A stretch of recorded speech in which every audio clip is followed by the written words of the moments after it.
براہ راست آپ کو لیے چلیں گے. مریم اورنگزیب پریس کانفرنس کر رہی ہیں. اب 20 ارب کی گردان ٹھیک تھی عمران خان صاحب تو 4 سال ریاست کو استعمال کیا، نیب کو استعمال کیا، FIA کو استعمال کیا. کیوں نہیں کرپشن ڈھونڈی آپ نے؟ کیوں نہیں کرپشن ملی آپ کو؟ کیونکہ کرپشن تھی نہیں.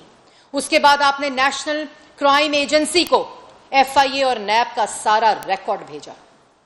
پاکستان مسلم لیگ نون کی ساری قیادت کے آپ نے ایویڈنسز دیے. شہباز شریف کے خلاف آپ نے، اور شریف فیملی جس NCA کے ریفرنس کے اندر نواز شریف، مریم نواز، شہباز شریف، حمزہ شہباز، سلمان شہباز، سب کی انویسٹیگیشن کروائی. اس NCA کے اندر بھی آپ نے ان کو نیب اور FIA سمجھ لیا تھا. نیشنل کرائم ایجنسی میں آپ نے ثبوت بھیجے. ایک دھیلے کی کرپشن، ایک دھیلے کی منی لانڈرنگ آپ ثابت نہیں کر سکے. نیشنل کرائم ایجنسی نے برطانیہ کی کورٹ میں فیصلہ آیا کہ کسی قسم کی مس یوز آف اتھارٹی، کوئی منی لانڈرنگ، کوئی کرپشن، کسی قسم کا جو یہ الزام لگا رہے ہیں وہ سب جھوٹ ہے، کچھ ثابت نہیں ہوا. اللہ تعالیٰ نے وہاں سے بھی سرخرو کیا. اور آج جب اقتدار میں نہیں رہے، جب نالائق، نااہل، چور، کرپٹ ٹولے کو پاکستان کی عوام نے پارلیمنٹ سے اٹھا کے باہر پھینکا ہے. یہ پاکستان کی تاریخ میں پہلی دفعہ ہوا ہے کہ پاکستان کی عوام نے اپنے ریپریزنٹیٹیوز کے ذریعے، اپنے نمائندوں کے ذریعے ووٹ کا استعمال کرتے ہوئے ایک چور، کرپٹ، نالائق، نااہل وزیر اعظم کو پارلیمان سے مسترد کر کے باہر پھینکا ہے. لیکن پھر بھی آپ آئین شکنی کرتے رہے، اس کرسی کے ساتھ چمٹنے کی کوشش کرتے رہے، پھر پنجاب میں اس کرسی کے ساتھ چمٹنے کی کوشش کرتے رہے. اور کیوں کرتے رہے یہ میں پاکستان کی عوام کو آج بتاتی ہوں. اس لیے کرتے رہے کہ دوسروں پر تو کرپشن کے الزام لگاتے تھے تو الزام ثابت نہیں کر سکے کیونکہ کرپشن ہوئی نہیں. اور ابھی 20 دن ہوئے اقتدار چھوڑے ہوئے، ہر روز کرپشن کا سکینڈل سامنے آتا ہے، ہر روز لوٹ مار کا سکینڈل سامنے آتا ہے، ہر روز فرنٹ پرسن سامنے آتے ہیں، ہر روز بے نامی سامنے آتے ہیں. آج کہتے ہیں فرح گجر صاحبہ جو ہیں ان پر کوئی کیس نہیں بنتا، کسی کو بھی دکھا لیں کیونکہ وہ کوئی آفس ہولڈر نہیں تھی. مریم نواز کیا تھی؟ کون سی آفس ہولڈر تھی؟ اور جو آفس ہولڈر تھے، جو ان پر الزام لگاتے رہے ہو 4 سال، جو ان کو سزائے موت کی چکیوں میں رکھتے رہے ہو، جو ان کے اوپر ہیروئنوں کے پرچے ڈالتے رہے ہو، کون سا الزام ثابت کر سکے ہو؟ اور آج فرح گوگی جو ہے وہ بہت معصوم ہے. پنجاب میں تمہاری فرنٹ پرسن تھی اور کہتے ہو کہ جو اس کے اندر اثاثوں میں جو اضافہ ہوا ہے 4 سال، اربوں کا اضافہ ہوا ہے، کوئی کروڑ اور 200 کروڑ اور 100 کروڑ کا نہیں، اربوں کا اضافہ ہوا ہے تمہاری فرنٹ پرسن کے اثاثوں کے اندر. آفس ہولڈر نہیں تھی، وہ تمہاری فرنٹ پرسن تھی جو پنجاب میں کوئی تقرری ہو، کوئی منصوبہ ہو، کوئی ٹرانسفر ہو، کسی قسم کی تانیاتی ہو، پیسے لے کے لوگوں کو لگاتی تھی. اس لیے تم نے پنجاب میں بزدار کو وزیر اعلیٰ بنایا ہوا تھا. تم جانتے تھے بزدار کو وزیر اعلیٰ پنجاب بنانے سے پہلے؟ تمہیں کوئی پتا تھا کہ بزدار صاحب ہیں کون؟ یہ ضرور پتا تھا کہ بزدار صاحب نہ کانوں سے سن سکتے ہیں نہ منہ سے بول سکیں گے تمہارے سامنے. اس لیے فرح گجر کو وہاں پلانٹ کیا گیا. ادھر پرائم منسٹر انکلیو میں، پرائم منسٹر ہاؤس کے اندر ایسٹ ریکوری یونٹ نہیں تھا، وہ ایسٹ میکنگ یونٹ تھا تمہارا، جس میں تم نے شہزاد اکبر کو پلانٹ کیا ہوا تھا. آج کدھر ہے شہزاد اکبر؟ وفاق میں جو تمہارے فرنٹ پرسن تھے عمران خان صاحب کدھر ہیں؟ آج دوسروں پہ الزام لگاتے ہو. 4 سال اقتدار میں تھے، کیوں نہیں تم نے کرپشن ثابت کی؟ اور پھر گاڑیوں کا الزام. تم واحد وزیر اعظم ہو جس نے توشہ خانہ کے تحائف بیچے. تم واحد وزیر اعظم ہو جنہوں نے دوست ممالک نے تمہیں تحفے دیے، تم نے ان کے ملکوں میں بیچے. آپ واحد وزیر اعظم ہیں جس نے وہ تحفوں کو ریٹین کرنے کے لیے ان کی پرسنٹیج 50% پہ کرنی تھی، 20% کے اوپر ریٹین کر کے اس کے بعد اس کو 50% پہ کیا. یہ ہے اختیارات کا ناجائز استعمال کہ لو تم 3 کروڑ کی، بیچو تم کروڑوں کی. کبھی 18 کروڑ، کبھی 22 کروڑ، کبھی 25 کروڑ. اور وہ کروڑ آئے کہاں سے؟ وہ فرح گوگی نے آپ کو دیے. وہ کروڑ آئے کہاں سے؟ وہ شہزاد اکبر نے ایسٹ میکنگ یونٹ میں پیسے کما کر آپ کو دیے. چینی سکینڈل بناؤ تو ملوں سے پیسے کھاؤ، آٹا سکینڈل بناؤ تو آٹے کی ملوں سے پیسے کھاؤ. پنجاب کے اندر سکینڈل بناؤ تو فرح گجر گوگی کے ہاتھوں پیسے بنا کر آپ کے بنی گالا میں جمع کراؤ. یہ تھے آپ کے کرتوت، یہ تھے اعمال نامے. اور جن گاڑیوں کا الزام لگاتے ہو، میں آپ پاکستان کی عوام کو بتانا چاہتی ہوں کہ جو پرائم منسٹرز ہوتے ہیں وہ قانون کے مطابق گاڑیاں رکھ سکتے ہیں اپنی سیکیورٹی کے لیے. یہ قانون موجود ہے.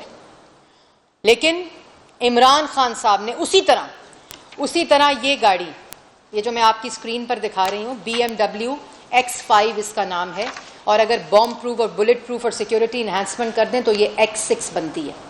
یہ وہ گاڑی ہے جو عمران خان صاحب وزیر اعظم ہاؤس سے لے کر گئے ہیں. یہ گاڑی انٹائٹلڈ نہیں تھی، یہ وزیر اعظم ہاؤس کی پول کی گاڑی تھی جو فورن ڈگنیٹریز کے لیے استعمال ہوتی تھی جب کوئی وفد باہر سے آتے تھے. انہوں نے کہا مجھے یہ گاڑی چاہیے، کیونکہ توشہ خانہ کے تو ہو گئے، گفٹس لے گئے، بیچ بھی دیے، کروڑوں میں بیچ دیے، وہ بھی میں ابھی آ رہی ہوں. انہوں نے کہا مجھے یہ BMW چاہیے، اور اس کو بومب، یہ وہ گاڑی تھی جو کہ پول کے اندر تھی. یہ سب آپ لوگ دیکھ لیں، جس کی قیمت جس وقت 2016 میں یہ لی گئی ڈگنیٹریز کے لیے یہ وفد، تو ان لوگوں نے پریس کانفرنسز کی تھی ان گاڑیوں کے اوپر کہ یہ گاڑیاں پرائم منسٹر ہاؤس میں منگا لی گئی ہیں. میڈیا کو یاد ہوگا.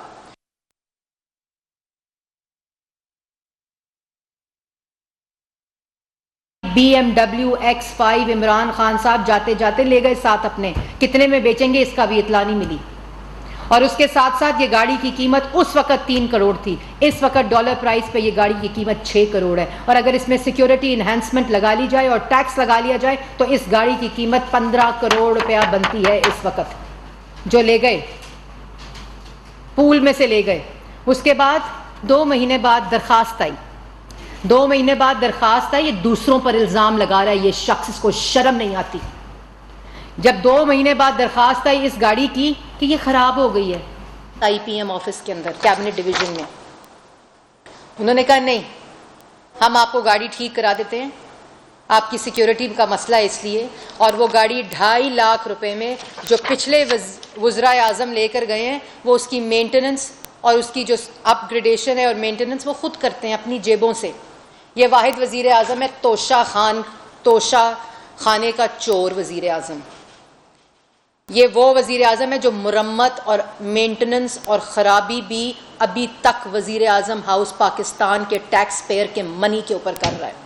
جو آپ لوگ پیسہ ٹیکس میں دیتے ہیں یہ اس کی مرمت میں گاڑی جا رہی ہے جو لوگوں پر الزام لگا رہا ہے. ان کو شرم نہیں آتی. اس کے بعد اور یہ بھی بتا دوں کہ یہ قانون موجود تھا. ان کی زبان بندی کے لیے بتا رہی ہوں. اتنی چھوٹی بات جو ہے وہ نواز شریف وزیر اعظم جو ملک کا 3 دفعہ رہا ہے ان کے بارے میں اس کے ساتھ جوڑنے کا میرا دل نہیں کرتا، لیکن ان جھوٹوں کے لیے بتا رہی ہوں پاکستان کی عوام کو. یہ قانون ہونے کے باوجود وزیر اعظم نواز شریف نے کوئی گاڑی نہیں لے کر گئے اپنے ساتھ جو وہ گاڑی لے جا سکتے تھے. یہ اتنے بڑے چور ہیں. پھر توشہ خانہ کی گھڑیاں تو بیچی. یہ وہ پسٹل ہے جو ان کو دی گئی. میں یہ ذرا چھپا دیتی ہوں کہ جو ڈپلومیٹ ہیں ان کے ساتھ چوروں کے ساتھ ان کا نام نہ آئے. یہ وہ پسٹل ہے جو پسٹل دی گئی توشہ خانہ میں ڈکلیئر نہیں ہوئی، سمگل ہو کر آئی پاکستان. یہ وہ تحفہ ہے جو سمگل ہو کر آئی پاکستان اور اس وقت عمران خان کے پاس ہے. توشہ خانہ میں ڈکلیئرڈ نہیں ہے. یہ وہ چور ہیں جو شاید جاتے جاتے وزیر اعظم ہاؤس کے ڈرائنگ روم کی صوفوں کی گدیاں بھی لے گئے ہوں کیونکہ صوفے اٹھائے نہیں جا سک رہے تھے، جنہوں نے وزیر اعظم ہاؤس کو یونیورسٹی بنانا تھا. یہ وہ تحفے ہیں جو ڈکلیئرڈ نہیں ہیں. ابھی آئیں گے، ابھی سے چیخیں نکلنے لگ گئی، ابھی تو کچھ چیزیں سامنے آئی ہیں، ابھی ثبوتوں کے ساتھ آئیں گے. تمہاری طرح الزام تراشی نہیں ہوگی انشاءاللہ. ایک روپیہ پاکستان کی عوام کا جو تم نے چوری کیا ہے اس کا حساب لیا جائے گا. اور جس پر الزام لگا رہے ہو شہباز شریف کے اوپر، پہلے نواز شریف پر الزام لگاتے تھے تو کیا نکلا؟ اقامہ. پینما اور کرپشن کے اوپر 3 دفعہ کے وزیر اعظم کو نہیں ہٹایا گیا، پوری ریاست کی مشینری کو جھونک دیا گیا. پھر بھی کیا نکلا؟ ایک کاغذ اقامہ. نہ کوئی کرپشن، نہ کوئی منی لانڈرنگ، نہ کسی قسم کا جو تم الزام لگاتے تھے وہ نواز شریف کے اوپر ثابت نہیں ہوا. اس کے بعد شہباز شریف پر الزام لگایا، گندا نالا میں، صاف پانی میں، آشیانہ میں. اس کے بعد میٹرو میں تم نے منصوبے نہیں چھوڑے. ڈیفٹ کے پروجیکٹ، زلزلے کے پیسوں، جب وہ وزیر اعلیٰ بھی نہیں تھے آپ نے الزامات لگائے. ایک دھیلا تم ثابت نہیں کر سکے چوری کا. آج تم اسی طرح الزام تراشی کرتے ہو اور تم سمجھتے ہو پاکستان کی عوام آپ کی بات مان لے گی. پاکستان کی عوام آپ کے گلے میں جوتوں کے ہار پہنائے گی. آپ سے سوالوں کا جواب دو کہ 1 کروڑ نوکری عوام اور نوجوانوں کی کدھر ہے؟ 50 لاکھ گھر کدھر ہیں؟ IMF کے اندر جو سخت شرائط رکھی، آج جس کی وجہ سے مہنگائی ہے وہ تمہاری وجہ سے ہے. آج پاکستان کے اندر بے روزگاری عمران خان کی وجہ سے ہے. اور دوسروں پر بیٹھ کے الزامات لگاتے ہو اور کہتے ہو باہر نکلو. باہر نکلے گی عوام. آپ نے جو مئی کے آخر میں اعلان کیا نا، اصل میں آپ کی سیاسی زندگی جو دفن ہونے جا رہی ہے نا، سیاست آپ کی منفی، یہ اس کا اعلان ہے. کیونکہ پاکستان کی عوام چوروں کے، جھوٹوں کے، کرپٹ ٹولے، مافیاز اور کارٹلز کے درمیان میں تفریق سمجھ چکی ہے کہ کون پاکستان کی عوام کو خوشحالی دے سکتا ہے، ترقی دے سکتا ہے. ابھی صرف 2.5 ہفتے ہوئے ہیں عمران خان صاحب، چیخیں کیوں نکل رہی ہیں؟ اور یہ جو آج کی پریس کانفرنس تھی نا، یہ جو آج کی پریس کانفرنس تھی، یہ صرف اس لیے تھی کیونکہ عمران خان صاحب نے کل رات کو جو سعودی عربیہ کے کراؤن پرنس نے شہباز شریف وزیر اعظم کو جو گارڈ آف آنر دیا نا، وہ ویڈیو دیکھ لی عمران خان صاحب نے. تو وہ جو مرچیں لگیں، کیونکہ 4 سال اقتدار پر رہے، تمام مسلم ممالک کے ساتھ لڑائیاں کی، تمام مسلم ممالک کے جو سربراہان تھے ان کے دل خراب کیے، کیونکہ عادت سے مجبور تھا. خارجہ پالیسی کے اوپر بھی اپنی وہی منفی سیاست کو ترجیح دی. اور جب رات کو ویڈیو دیکھی تو چیخیں تب نکلی تھیں. اصل میں آج کی پریس کانفرنس جو ہے وہ کل کی جو گارڈ آف آنر، اور آج تکلیف اس بات کی ہے کہ جو پریس ریلیزیں آ رہی ہیں، جو 2.5 ہفتے میں مبارکباد آئیں شہباز شریف صاحب کو، تمام مسلم ممالک، یورپین ممالک اور جو برطانیہ کی ممالک ہیں اور پوری دنیا سے جو مبارکباد آئیں، اس کی تکلیف ہے کہ اگر 2.5 ہفتے میں یہ ہو سکتا ہے تو 1.5 سال میں کیا ہوگا؟ اور جو 2.5 ہفتے میں آٹا، چینی، گھی سستا ہوا، آج تک یہ جس مہنگائی کی چکی میں پاکستان کی عوام کو جھونک کر چلے گئے ہیں، جو لوڈ شیڈنگ ہو، جس قسم کی جو IMF کے ساتھ شرائط ہیں، وہ دستخط عمران خان کی حکومت نے کیے تھے ان شرائط کے اوپر، جس کی وجہ سے آج ملک میں مہنگائی ہے. جو ہم کوشش کر رہے ہیں، جو وزیر اعظم شہباز شریف دن رات محنت کر کے یہ کوشش کر رہے ہیں کہ چیزیں مہنگی نہ ہوں، ان کے ان دستخطوں اور شرائط کی وجہ سے، ان کی نالائکی کی وجہ سے، ان کی نااہلی کی وجہ سے، ان کے جھوٹوں کی وجہ سے، ان کی چوری کی وجہ سے جو آج ملک کے اندر مہنگائی ہے، اور ہم کوشش کر رہے ہیں کہ اس کے اثرات پاکستان کی عوام تک نہ آئیں، اور اللہ تعالیٰ ہماری مدد فرما رہا ہے. اس لیے 27 پاور پلانٹس بند ہوں، یونٹس جو 2.5 ہفتے میں چل پڑے اور پاکستان کی عوام کو بجلی ملنے لگ جائے. یہ 2.5 ہفتے میں ہوا. 4 سال کی میٹرو چل گئی 2.5 ہفتے میں، جو تم 4 سال نہیں چلا سکے. آج فیض آباد ہو، پنڈی ہو، روات ہو، اسلام آباد ہو، پشاور موڑ ہو، لوگ ایئرپورٹ جا رہے ہیں جو 3-3 ہزار کرایہ دیتے تھے. اور تم سمجھتے ہو کہ تمہارے الزامات لگانے سے پاکستان کی عوام یہ سمجھے گی کہ تم جو باتیں کر رہے ہو وہ تم ٹھیک کر رہے ہو. پھر مدینہ کی ریاست کے دعوے دار تھے تم، مدینہ کی ریاست کے دعوے دار تھے، اور تم اپنا گند، اپنی ذہنیت کا گند اٹھا کے مدینہ لے گئے. تم نے وہاں لوگوں کو اکسایا، وائلنس انسائٹ کیا، اور وہاں چھوڑ دیں میں کون ہوں، چھوڑ دیں کہ میرا کیا تعلق ہے، میں کیا ہوں. آپ نے مسجد نبوی میں ایک خاتون کو گالیاں پڑھوائیں. مسجد نبوی میں مسجد نبوی کو آپ نے اپنی سیاست کے لیے استعمال کیا. فائدہ کیا ہوا؟ الٹا پڑ گیا، کیونکہ وہ نبی کا گھر تھا صلی اللہ علیہ وآلہ وسلم. اور میں نے وہاں بھی درود شریف پڑھ کے ان کی ہدایت کی دعا کی جس وقت مجھے یہ گالیاں دلوا رہے تھے. آپ نے وہاں یہ وائلنس انسائٹ کر کے اپنے تو ان 4 لوگوں کو راتوں رات برطانیہ کی فلائٹ پر واپس لنڈن بھیج دیا، اور ان غریبوں کو جن کو آپ نے اکسایا سعودی عربیہ کا قانون توڑنے پہ، جو آپ نے وہاں وائلنس اور ہیٹریٹ اکسایا، ان لوگوں کو اگر ان کو آج وہ گرفتار ہوئے، عمران خان کی وجہ سے گرفتار ہوئے. کیونکہ یہ سبق، یہ پوری کی پوری پلاننگ عمران خان کے حکم پر ہوئی تھی. اور میں وہاں موجود تھی. معاملہ اللہ تعالیٰ پہ چھوڑا ہے. میں نے خود دیکھا کہ وہ لوگ اشارے کر کر کے نعرے لگوا رہے تھے مسجد نبوی کے اندر. میں نے خود دیکھا وہ لوگ اشارے کر کر کے گالیاں پڑھوا رہے تھے خاتون کو مسجد نبوی کے اندر. جہاں اونچی آواز میں بولنا، جس کے اوپر میں نے وہ آیت بھی کی ہے کہ کیا پتا تمہیں پتہ بھی نہ چلے کہ تمہارے جو اعمال ہیں اور جو تمہارے انعام ہیں وہ خارج ہو جائیں اور تمہیں اس بات کی خبر نہ ہو. جب وہ تعمیر ہو رہی تھی تو پتھر دور جا کے توڑا کرتے تھے کہ یہ حضور صلی اللہ علیہ وآلہ وسلم یہاں سو رہے ہیں. تم نے اس جگہ کے اوپر اپنی منفی سیاست اور جھوٹ بولتے ہو کہ پلاننگ نہیں ہوئی تھی. میں نے اپنی آنکھوں سے دیکھا کہ یہ لوگ اشارے کر کر کے نعرے لگوا رہے تھے, گالیاں پڑوا رہے تھے, اور پھر میرے پیچھے آنے کو کہہ رہے تھے اور ویڈیوز بنوا رہے تھے جان بوجھ کر. یہ سب کچھ پلاننگ کے تحت ہو رہا تھا. اور تم کہتے ہو کہ میں نے نہیں کیا اور میں کیوں کروں گا. تم اس لیے کرو گے کہ تمہاری ذہنیت ہی یہی ہے. تم نے مدینہ کی ریاست کا نام لے کر لوگوں میں بھوک, افلاس, بے روزگاری اور ملک میں معاشی تباہی کی, کشمیر فروشی کی.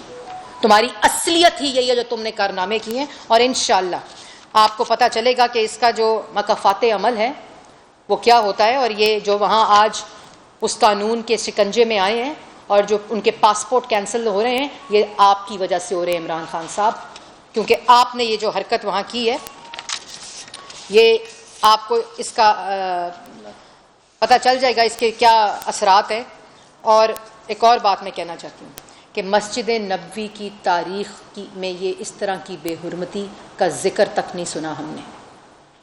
اور وہاں انہوں نے خاص طور پہ لوگوں کو بھیجا جب ان کو شہباز شریف صاحب کا پتہ چلا, جہاں وہاں پوری پلاننگ ہوئی. اس کی ویڈیوز بھی آپ نے دیکھ لی. اس کے علاوہ جو میں نے اپنی آنکھوں سے دیکھا وہاں, یہ پورا ایک پلان کے ذریعے ہوا. وہاں اشارے کیے گئے, وہاں ڈفرینٹ بلاکس میں ڈفرینٹ لوگوں کی ڈیوٹیاں تھیں.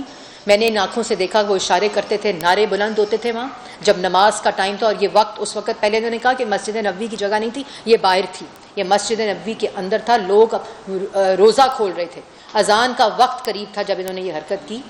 اور یہ اس وقت مسجد نبوی کے اندر یہ بات تھی, ساری واقعہ پیش آیا. اس کے بعد 4 سال کشکول لے کر در در پھرتے رہے, اور آج یہ صرف ابھی 2 مسلم ممالک کے ساتھ وزیر اعظم شہباز شریف صاحب کے جو وفد ہے وہ گیا ہے. اور آپ نے دیکھا ہے کہ سعودی عربیہ کی جو پریس ریلیز ہے, پہلی دفعہ پاکستان اسٹریٹجک پارٹنرشپ کی طرف جا رہا ہے. اور جو ڈپازٹ کے اندر آگمنٹیشن ہے $3 بلین والی, اس کے علاوہ مفتاح اسماعیل صاحب جو ہیں وہ وہاں موجود ہیں اس وقت, جو ان کے فائنانس منسٹر کے ساتھ کراؤن پرنس کے احکامات کے مطابق پورا جو ایک پروگرام ہے کہ کس طرح پاکستان کی عوام اور وہاں کے اوورسیز پاکستانیز جو وہاں موجود ہیں وہ کس طرح اس پورے پیکج کا, ان کی امپلائمنٹ ہو, ان کی معاشی کنڈیشن ہو, ملک کے مسائل ہوں, وہ ایک پورا پیکج جو ہے اس کی تیاری کرنے کے لیے اور اس کا پورا جو ایک پروسیس ہے اس کو سٹریم لائن کرنے کے لیے اس وقت بھی مفتاح اسماعیل صاحب وہاں موجود ہیں, جس کے اندر پیٹرولیم پروڈکٹس کی بات ہے, اکنامک اسٹرکچرل ریفارمز کی بات ہے, انڈسٹریل زونز کی بات ہے. جو 4 سال جو پیٹرول نہیں خرید سکے, ایندھن کا انتظام نہیں کر سکے, LNG کا انتظام نہیں کر سکے, اس کے اندر اس کے تمام منصوبے ہیں, ٹورزم کے منصوبے ہیں, انڈسٹریل زون کے منصوبے ہیں, انڈسٹریل سیکٹرز کے منصوبے ہیں, میڈیا کوپریشن ہے, کلچرل کوپریشن ہے. ایک پورا جو ایسا منصوبہ تیار ہو رہا ہے اللہ تعالیٰ کے فضل و کرم سے جو ملک کی تاریخ میں جس کی مثال نہیں ملتی. اس کے بعد جو UAE کے اندر آپ نے دیکھا جو ملاقات ہوئی ہے, کتنی وارمتھ, وہ تصویریں اور وہ جو گارڈ آف آنر کی ویڈیو ہیں اصل میں وہ عمران خان صاحب نے دیکھ لیں, تو اس کے بعد وہ کرسی لگا کر بیٹھ گئے. اور خطاب کرنا بڑا امپورٹنٹ ہے, مئی کے آخر میں اعلان کرنا بڑا امپورٹنٹ ہے, لیکن اصل حقیقت یہ ہے کہ تم ایک ناکام شخص ہو, تم الزام خان ہو, تم توشہ چور خان ہو. اور خان بھی نہیں, میں یہ بھی سمجھتی ہوں کہ یہ تضحیک ہے خان برادری کی اور پٹھانوں کی. تم عمران صاحب ایک وہ شخص ہو جس نے ملک کے اندر کارٹلز اور مافیا کو مسلط کر کے اپنے دائیں اور بائیں دونوں ہاتھوں سے پاکستان کی عوام کو لوٹا, اپوزیشن کو جیلوں میں بند کر کے. تو آپ کو پتہ تھا, کہتے ہیں کیس دکھائیں, کیس نہیں بنتے. شہباز شریف پہ بھی پاکستان کی عدالتیں سپریم کورٹ تک کہتی ہیں کہ یہ کیس نہیں بنتا, لاہور ہائی کورٹس کہتی ہیں یہ کیس نہیں بنتا تھا.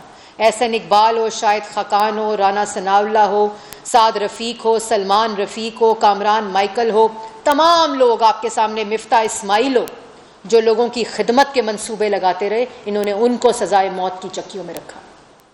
یہ اصلیت اس شخص کی. اور اب 2.5 ہفتے میں وہ خوف طاری ہے, وہ خوف طاری ہے کہ انشاءاللہ مہنگائی کم ہوگی. تو میں کیا جواب دوں گا 16% مہنگائی کا.